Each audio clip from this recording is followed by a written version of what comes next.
About today's snow risk.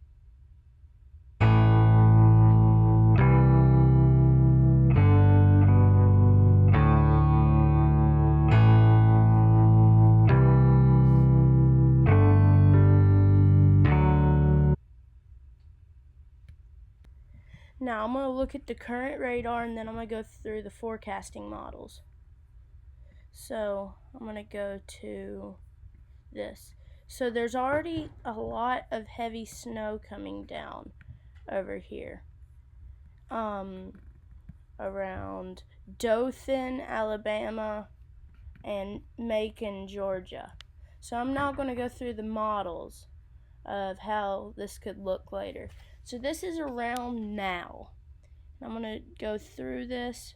This is around 6 p.m. tonight, and this is by midnight tonight, and then it moves out. That was a GFS. Now I'm going to show the European model. It's not showing as much snow. Here's a NAM 3 kilometer. It's kind of showing the snow fizzle out for a little bit, and then it reforms in here. There may be some water spouts out here. People in Florida, be looking out. Here's the HRRR model. And it's also showing kind of what the NAM 3 kilometer did, where like down in Georgia it's showing the snow and then it fizzles out and then it comes back. Here's the total snowfall for the GFS. It's showing 2 to 5 inches in this area. Here's the European model. It's showing 1 to 2 inches. Here's the NAM 3 kilometer, and it's showing, sorry about my dog.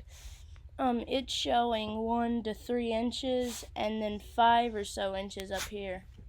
And then here's the HRRR. I'm going to go to hour 30.